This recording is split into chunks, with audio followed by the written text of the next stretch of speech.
আপনি বলছেন যে একটা গোষ্ঠী ওই যে তালেবানাইজেশনের মধ্যে মধ্যে আছে বা সরকারের মধ্যে প্যারালাল গভর্নমেন্ট আছে, কিন্তু আরও একটা গভর্নমেন্টের মানে গভর্নমেন্টের তো আরও একটা পার্ট আছে। তারা আসলে হুম। কি অবস্থায় আছে? আমি দেখছিলাম প্রধান উপদেষ্টা এই ঘটনার পরে, এই গজবের রাতের পরে দুই সম্পাদককে ফোন করেছেন, তাদের পাশে থাকার আশ্বাস দিয়েছেন। মানে এই আশ্বাস দিয়ে লাভ কি? তার আশ্বাস চায় কে, এক নাম্বার কথা। এবং প্রধান উপদেষ্টার প্রেস সচিব তিনি অবশেষে, এটা হয়তো একটা লাভের বিষয় যে তার চোখ খুলেছে, তিনি দেখতে পাচ্ছেন যে মব হয়েছে। মানে এইগুলোতে লাভ হচ্ছে প্রধান উপদেষ্টা, কারো উপর আস্থা রাখা যায়?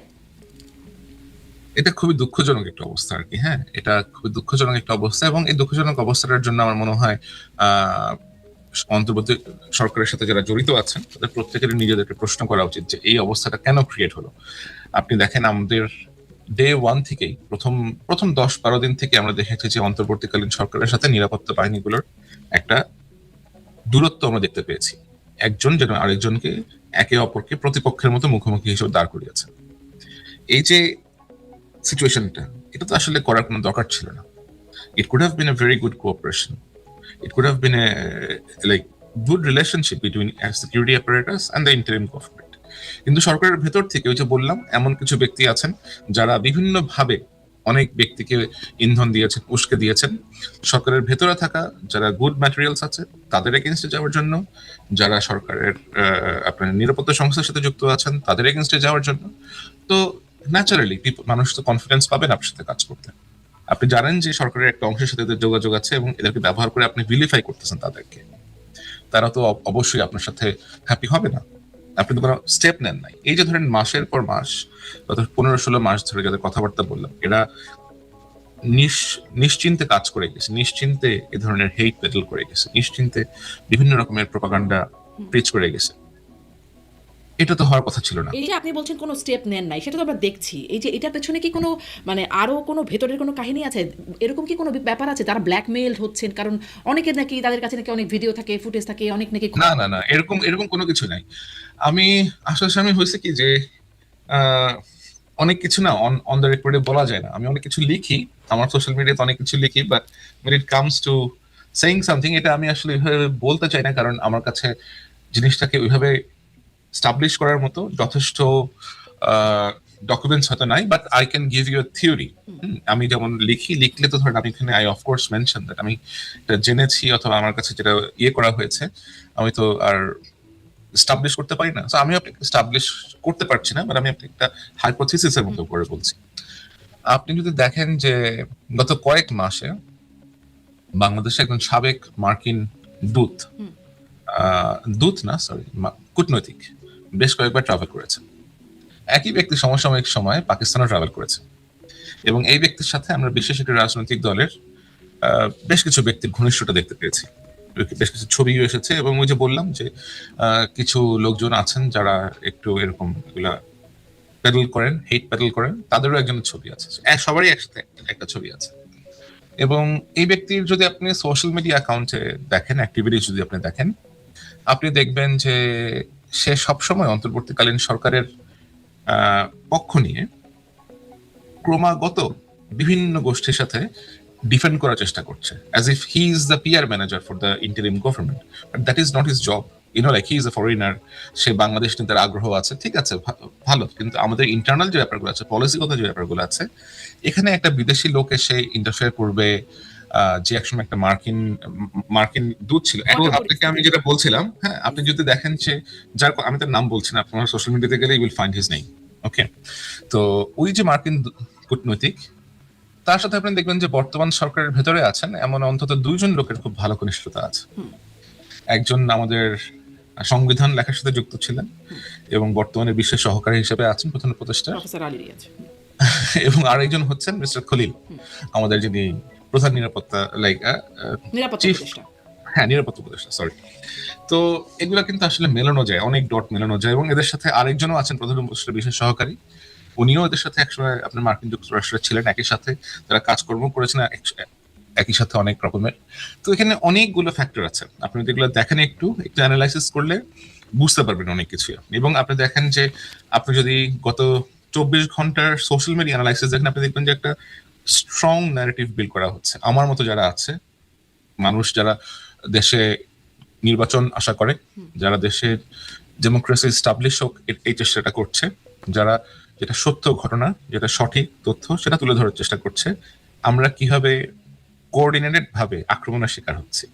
কিন্তু মজার কথা হচ্ছে যারা এগুলা করছে আমরা এদেরকে চিনি, জানি, বুঝতে পারি যে এটা কেন করার চেষ্টা করা হচ্ছে, কি কারণে করছে, এবং তারা যে সফল হবে না এটা সম্ভবত তারা বুঝতে পারছে না। কিন্তু যারা আছেন বিভিন্ন রাজনৈতিক শক্তি অথবা বিভিন্ন নিরাপত্তা সংস্থা সবাই বুঝতে পারছে যে এরা হয়তো সফল হবে না, কিন্তু এই প্রসেসের মাধ্যমে তারা যে ক্ষতিটা করছে রাষ্ট্রের এবং বিভিন্ন আন্তর্জাতিক সংস্থা, বিভিন্ন দেশের সাথে যে সম্পর্কের তারা একটা ক্ষতি করছে, এটা আশা করি তারা একটা সময় ঠিকই বুঝতে পারবে। এবং যে ব্যক্তিগুলো তাদের সাথে ইনভলভ আছে, আপনি তো মুখোশ বেশি দিন পরে থাকতে পারবেন না।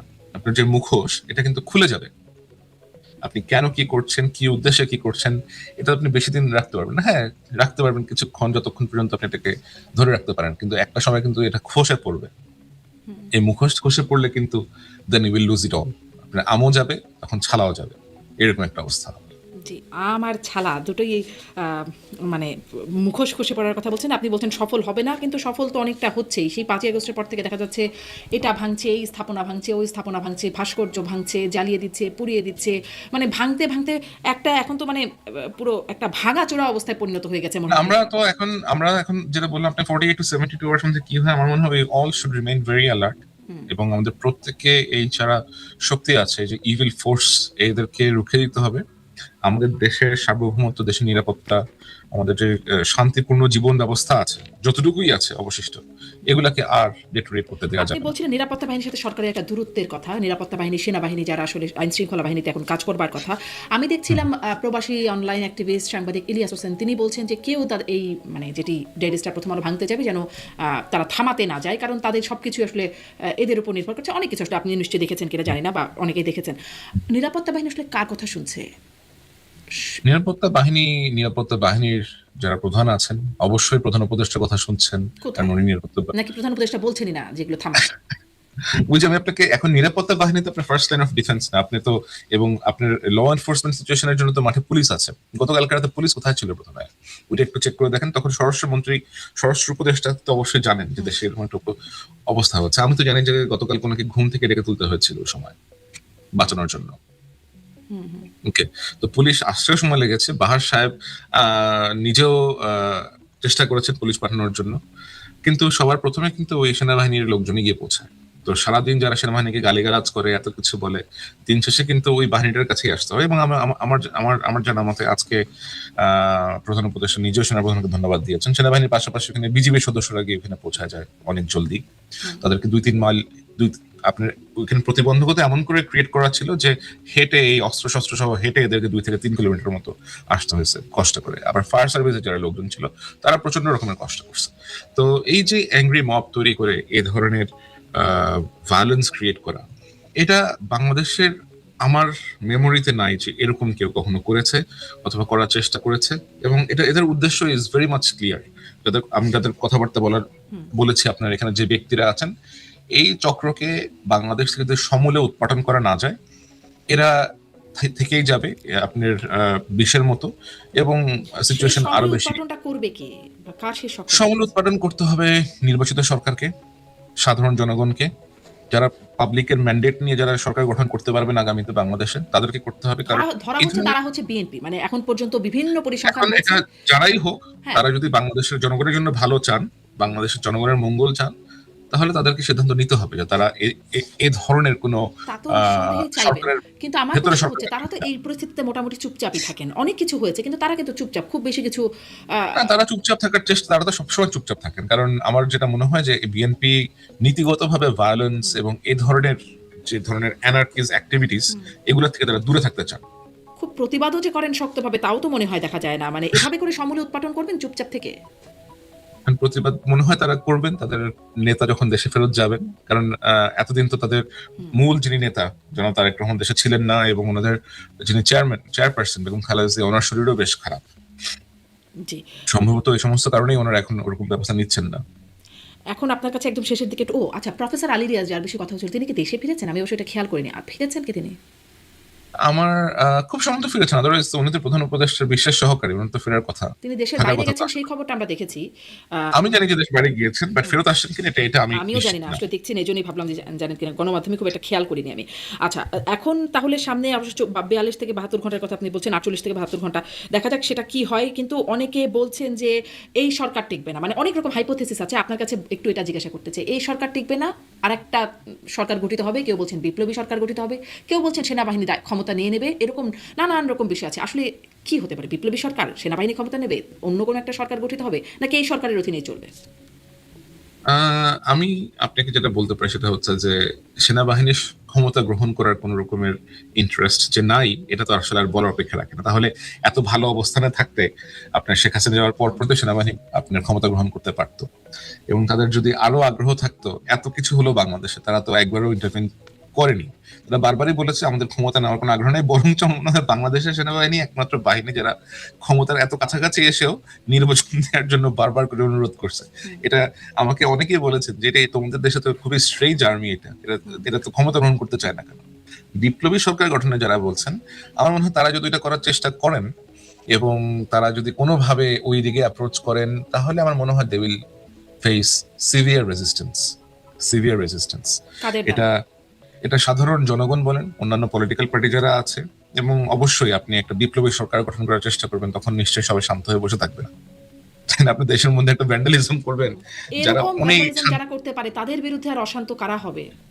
না, আমার মনে হয় যে যদি ওরকম কেউ অ্যাটেম্প্ট নেয়, তাহলে situation will call, like extreme situation calls for extreme measures. If thing gets extreme, আপনার তো হাতে উপায় নাই তখন কোনো। জি, মানে এর চেয়েও এক্সট্রিম হতে পারে সিচুয়েশন, ভাবতেই আসলে ভয় লাগে।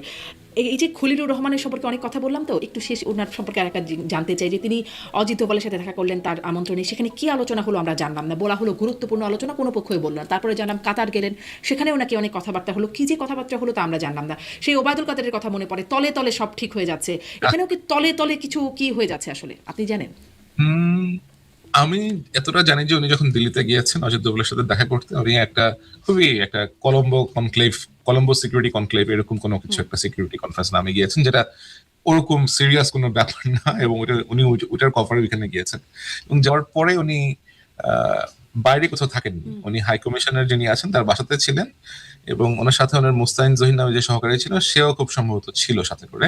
এবং উনি যে মিটিং গুলো করতে যান, উনি মিটিং এ অন্য আর কাউকে নেন, ওনার সাথে করে উনি একাই গেছেন। সো হি নোজ বেটার যে উনি কি আলাপ করেছেন, কার সাথে আলাপ করেছেন, কি কি গল্প করেছেন। He should be knowing that better. জি, সেটা তাহলে আর কেউই জানবে না, ওই তলে তলেই রয়ে যাবে। রাইট। নির্বাচন কি হবে ফেব্রুয়ারিতে? উই আর হোপফুল, আমরা সবাই চাই বাংলাদেশের অন্যান্য সাধারণ যত নাগরিক আছে যারা বাংলাদেশ নিয়ে কনসার্ন, সবার মতো আমরাও চাই বাংলাদেশের নির্বাচন হোক। কারণ নির্বাচন যদি না হয় অথবা কোনো কারণে এটা পসপোন করা হয়, তাহলে আমাদের দেশের ভবিষ্যৎ কি হবে এটা নিয়ে আমরা খুবই উদ্বিগ্ন। আমি খুবই উদ্বিগ্ন। আর আরেকটা শেষ প্রশ্ন করি, মানে শেষ হতে চাচ্ছে না আসলে, প্রশ্ন একটার পর একটা মনে যাচ্ছে যে যে প্লিজ গালাগালের প্লিজ। যে সংস্কৃতি তৈরি হয়ে গেল, মানে অশ্রাব্য ভাষা, যেটা একদম পাবলিক প্ল্যাটফর্ম থেকে শুরু করে সবখানে চলছে, এগুলোর কি মানে বাংলাদেশ যেন একটা গালির দেশে পরিণত হয়ে গেছে এখন, এটার কি? এখন কারো যদি পারিবারিক শিক্ষা না থাকে, ধরেন আমার মধ্যে আমি হয়তো মাঝে মাঝে দুই একটা কথাবার্তা বলে ফেলি, হ্যাঁ, এটা এটা ধরেন স্লিপ অফ টাং হয়ে যায়। লিখতে গেলেও আমি দুই একটা কথাবার্তা মাঝে মাঝে লিখে ফেলি, এবং লাইক মাঝে মাঝে কন্ট্রোল করা যায় না, এদের অ্যাক্টিভিটিস দেখে এতই বিরক্ত লাগে যে কন্ট্রোল করা যায় না। বাট যাদের পারিবারিক শিক্ষা আছে, যারা একটা ভালো ব্যাকগ্রাউন্ড থেকে আসছে, অথবা যারা ধরেন আপনার অপরকে সম্মান করে, রেসপেক্ট করে, অ্যাটলিস্ট ধরেন আপনার নিজের যে মোরাল গ্রাউন্ড অথবা মোরাল ভ্যালুজ আছে এগুলার প্র্যাকটিস করে, তারা এই ধরনের গালিগালাজ করে না। সুতরাং কেউ যদি এটা করে থাকে, এটা তাদের ব্যর্থতা, তাদের শিক্ষার অভাব, তাদের পারিবারিক যেই আপব্রিঙ্গিং ওটা ভালো করে হয় নাই।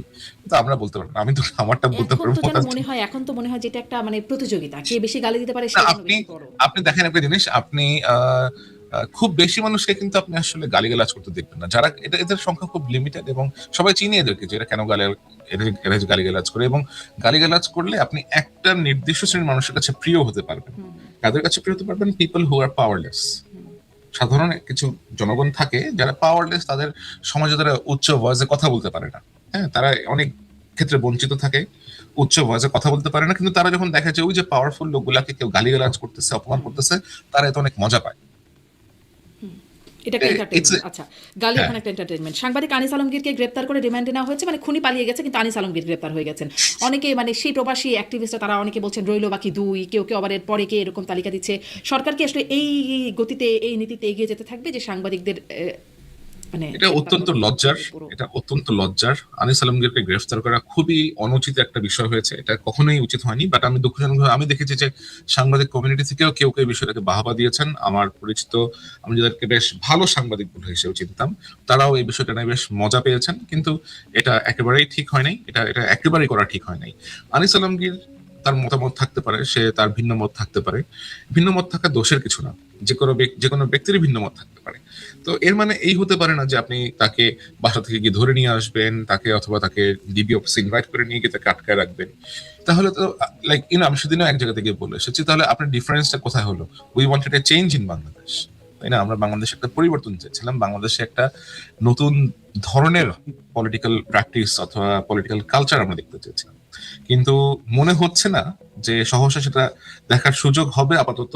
আবার আমি আশা করি যে নির্বাচন হবে বাংলাদেশে, বাংলাদেশের জনগণ তাদের ভোট দিয়ে প্রমাণ করবেন যে তারা কাকে রাষ্ট্র ক্ষমতা দেখতে চান, এবং তখন হয়তো একটা পরিবর্তন আসলেও আসতে পারে জি, আশা ইনশাল্লাহ। আশা করি যে সেই পরিবর্তনটা আসুক, কারণ এই তালিকায় নাকি অনেকে আছেন, একটা তালিকা দিয়ে ছাপিয়েও দেওয়া হচ্ছে যে কারা কারা আছেন এই তালিকায়, আরো অনেকে বাকি রয়ে যাচ্ছেন, তারাও মানে সরকার তো কিছু একটা জিনিস শারমিন, যেটা হচ্ছে সেটা হচ্ছে যে সত্যের জয় চিরদিনই হয়।